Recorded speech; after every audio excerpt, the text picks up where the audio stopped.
नमस्कार मित्रों, मेरा नाम है शिवा और आपका स्वागत है दोबारा से मेरे नई वीडियो में, जिसमें चल रहा है मेरा 21 डेज रेगुलर वीडियो चैलेंज, जिसमें मैं रेगुलर लर्निंग करने वाला हूं और कर रहा हूं। आप कई सारे पार्ट बन चुके हैं ऑलरेडी, आप जाके चैनल पर विजिट कर सकते हैं एंड जो नहीं देखे हैं वो सारे लर्निंग ग्रैब कर सकते हैं एंड देख सकते हैं। ये है हमारी न्यू वीडियो। तो आई होप आप सभी बढ़िया ही होंगे एंड एंजॉय कर रहे होंगे, मौज मस्ती कर रहे होंगे। आज मैं कुछ समथिंग न्यू लर्निंग लाया हूँ और कुछ डीप बातें भी हैं, शायद उसमें से कुछ ही लोग रिलेट कर पाएंगे और बाकी कुछ आज ऐसी बसर से भी होने वाली है। कुछ बातें मतलब जैसे मैंने स्टार्टिंग में कह रखा है कि मैं सारे तरीके की बातों को कवर करूँगा, ऐसा नहीं कि मैं पर्टिकुलर वन टाइप की चीज़ों के पीछे जाऊँगा।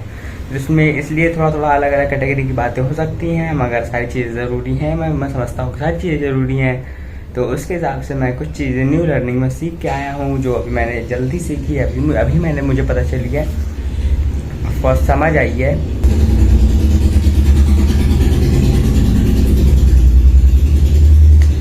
रॉयल इनफील्ड भैया, यस। एक बात हाँ कि अभी बहुत दिन बाद अभी मैंने रॉयल इनफील्ड की एडवर्टाइजिंग दोबारा से होने शुरू कर दी है। रॉयल इनफील्ड वालों में बहुत दिन बाद मैंने दोबारा से मार्केटिंग उनकी देखी टीवी पर 350cc, जो कि शायद हमें कुछ खास अच्छी नहीं लगी, या फिर शायद आप लोगों को भी नहीं लगी, या फिर कुछ लोग को बहुत अच्छी लगी होगी, बट हमें तो कुछ खास अच्छी नहीं लगी। वो बात अपना अपना ओपिनियन है, वो अलग बात है ना।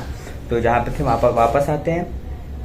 तो सबसे पहली बात आज सबसे पहली लर्निंग ये थी कि मैंने ऑफकोर्स थोड़ा पढ़ाई से रिलेटेड है मगर काम आने वाली चीज़ है। तो ऐसा कुछ एक सिंड्रोम होता है ना, एकदम डाउन सिंड्रोम करके, डाउनफॉल सिंड्रोम एग्जैक्टली, मगर आपको मैं बता दे रहा हूँ, उसका नाम मुझे थोड़ा कम याद आ रहा है, वो मैं अच्छी प्रिपरेशन करूँगा, ताकि मैं नाम डाल दूंगा बेसिकली, है ना, यहाँ पे क्लियर नाम डाल दूंगा मैं क्लियरली, नाम मैं डाल दूंगा क्लियरली। तो आप उस सिंड्रोम बेसिकली होता ये है कि आप कुछ बच्चों को ऐसा देखे होंगे कि थोड़ा सा उनका ऐसे मेंटल हेल्थ थोड़ा ख़राब होता है, जो कि उनका जन्म से होता है, मतलब बर्थ से उनके साथ ऐसा होता है, हल्के फुल्के, ज़्यादा नहीं, मतलब कि हाँ सब चीज़ों का ग्रो हो जाता है। जस्ट जैसे रोहित, कोई मिल गया का रोहित, वो तो कुछ ज़्यादा ही हार्ड लेवल तक, कुछ लोग का बहुत कम माइनर लेवल पे होता है कि हल्का हल्का उनका थोड़ा मेंटल हेल्थ थोड़ी डिस्टर्ब होती है। तो उस सिंड्रोम में होता क्या है, जब पेरेंट्स के गुणसूत्र मिलते हैं, ऑफकोर्स जो नहीं समझ रहे, जीन्स है ना, गुणसूत्र जो होते हैं हिंदी में, है ना, हिंदी में आसान भाषा के लिए, तो गुणसूत्र मिलते हैं। तो उसमें से जो 46 टोटल गुणसूत्र होते हैं, जिसमें पेयर होते हैं 23 के, तो 23 के पेयर में जो 21st पेयर मिलता है, तो वो जब दो मीट करने बजाय मान ली 3 मीट हो गया, फिर उसमें कुछ करेक्शन आ गए, कुछ उसमें दिक्कत आ गई, तब जाके वो ऐसा कुछ डिसीज, ऐसा कुछ जनजाति बच्चे को प्रॉब्लम होती है एंड ऐसा कुछ हमें देखने को मिलता है। जैसे कि आप लोग, जैसे कि मैंने भी स्टार्टिंग में बताया, आपने जरूर देखा होगा, हो सकता है नहीं देखो तो जरूर देख लेंगे। सेकेंड लर्निंग ये है कि थोड़ी डीप बात भी है कि आपके अंदर ही सारी चीज़ें हैं, आपको कहीं किसी से सीखने की ज़रूरत नहीं है। सीखने की ज़रूरत है, मगर ये बात पूरी तरीके से सही नहीं है। ऑफकोर्स ये बात सही है कि आपके अंदर ही सारी चीज़ें हैं, मगर ये बात सबके लिए सही नहीं है। यस, ये बात ऐसी बात है कि बात सही नहीं है, मगर सही मायने में अगर एकदम एग्जैक्ट पॉइंट के हिसाब से देखा जाए, अच्छे से देखा जाए, तो ये बातें सब चीज़ के लिए नहीं सही है। जो ऑफकोर्स कुछ लोग ही समझ पा रहे होंगे, मुझे लगता है जहाँ तक। तो थोड़ा डीप फैक्ट है, मतलब डीप बात है कि अपने अंदर है सारी चीज़ें, मगर उस चीज़ को पहचानने वाले के लिए इंसान के अंदर कैपेबिलिटी होनी चाहिए, जो कि मुझे लगता है सबके पास नहीं है ऐसा।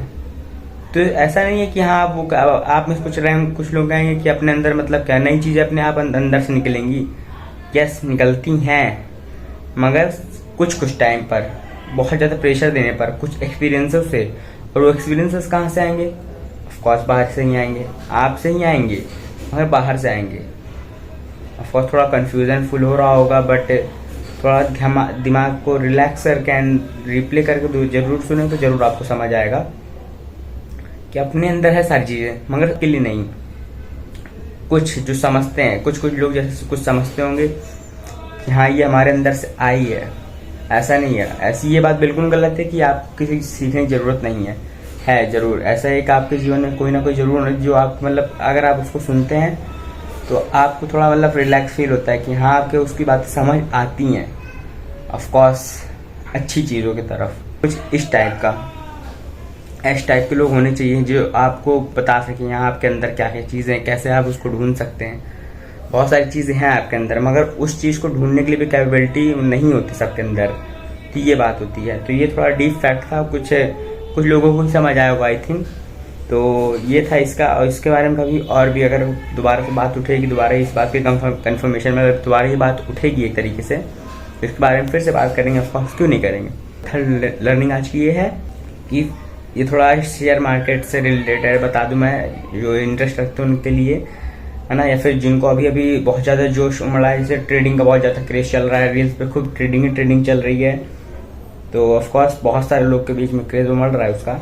बट उसमें से एक कभी आपने सुना होगा कि हमारे एक फेड भाई साहब हैं मतलब चचा एक तो कह लो, अंकल जी हैं, उनका क्या रोल था मार्केट में। एक दिन ऐसी आती है, रील मैक्सिमम टाइम ऐसी रहती हैं, आप लोग खुद रिलेट करते हो कि कुछ चीज़ें आगे चली तो जाती हैं, उसमें कमेंट्स पे आप कुछ उसमें होशियार रहते जो कमेंट्स पे जाते चेक करते कि भाई इसमें मैं ढूंढ लेता हूँ, पता चल जाता है मुझे रील्स में जो कन्फ्यूजन तो क्लियर हो जाती, दूर हो जाती है।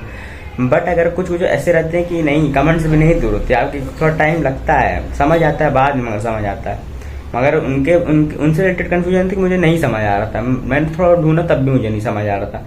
बट एट दी एंड आज मुझे आके समझ आ ही गया, तो मैं आपसे भी शेयर करना चाहूँगा कि हमारे जो फेड भाई साहब हैं, उनका नाम पूरा फेडरल करके है ना, तो यूएसए में रहते हैं, उनका स्टॉक मार्केट का पूरा मतलब संभालते हैं वहाँ के।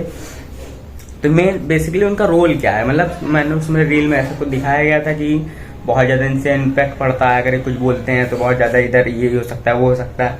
बट उस समय मुझे समझ क्या ऐसा इनके पास क्या है, मतलब क्यों ऐसा क्यों हो सकता है, ऐसा क्यों हिल सकता है पूरा, या उनके बोलने से कि ऐसा हो जाएगा वैसा हो जाएगा।